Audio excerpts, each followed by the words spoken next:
Officer jammed a taser into a black kid's neck and held it, didn't know he was wearing a surveillance wire. Malik James didn't flinch when the taser prongs touched the skin beneath his jaw. He just stared into Officer Kincaid's eyes, steady and unreadable, as if daring the man to pull the trigger. Rain pounded the pavement around them, slicking Malik's black hoodie to his back, cold and heavy. His breath came out in white bursts, not from fear, but from fury, tightly coiled and waiting. "You think you're smart, huh?" Kincaid snarled, pressing the taser deeper into Malik's neck. "Always walking around like you got something to prove." "I don't have to prove anything," Malik said quietly, his voice calm despite the sting of electricity waiting to strike. "I'm just standing here." Kincaid's eyes twitched. "You match the description." Of course he did. It was always the description. Male, black, breathing. From the far edge of the parking lot, red and blue lights from another squad car danced across the broken windows of an abandoned gas station. No witnesses, no one to stop what was coming, no body cam on Kincaid's vest. He'd forgotten it at the station again, just like last time.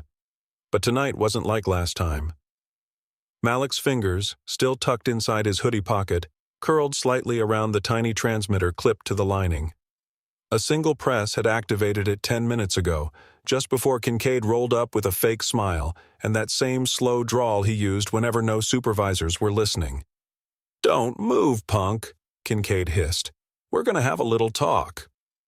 Malik had waited 3 months for this moment.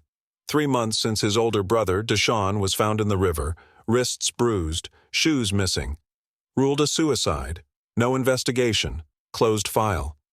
But Malik remembered Deshaun's last message. "If anything happens to me, it's Kincaid.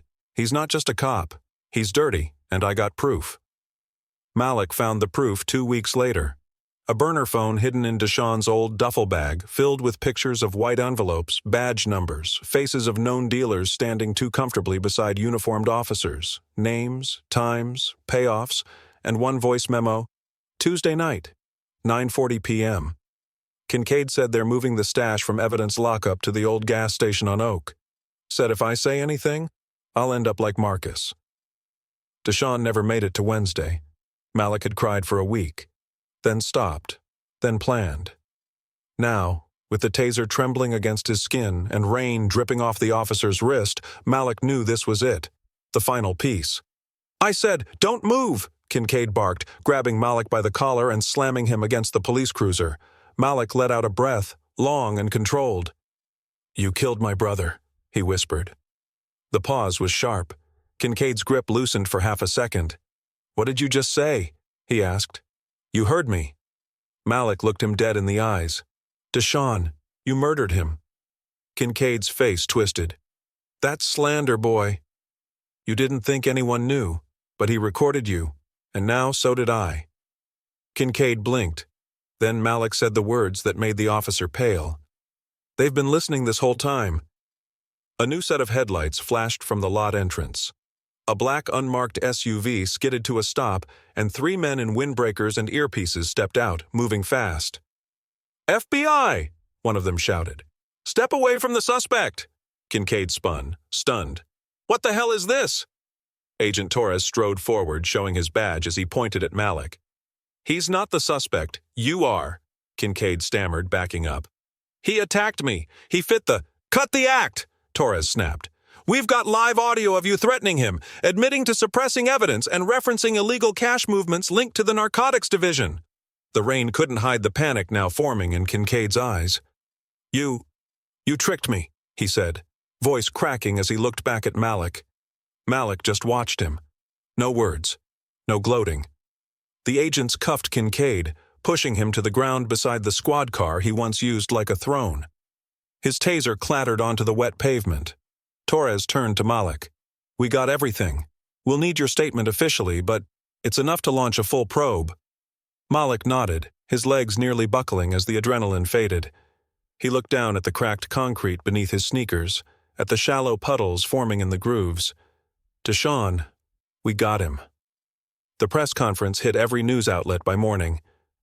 Federal agents arrested Officer Douglas Kincaid late last night after a teenage informant exposed a corruption network within the city's police department. The teenager, Malik James, was wearing a live surveillance wire when the officer assaulted him. Malik watched it all from his living room couch, wrapped in a blanket his brother once gave him. The room was quiet except for the TV and the soft whir of the ceiling fan. His mom hadn't stopped crying since 6 a.m., not out of grief this time, but something closer to relief. "Do you think they'll charge the others?" she asked. Malik didn't look away from the screen. "They have to. There's more on that phone. Names, times, meetings." Torres had promised a full investigation. The mayor had ordered a task force. But Malik had learned enough in 16 years not to count on promises. So he kept copies, sent them to 3 different lawyers, gave one to a journalist. He wasn't done. He owed that much to Deshawn. As the newscaster listed Kincaid's charges, evidence tampering, bribery, manslaughter, Malik finally smiled. Just a little. They thought he was just a kid. But he came with receipts, and he never pressed stop on that recorder. Disclaimer: this story is a fictional dramatization created for entertainment purposes only.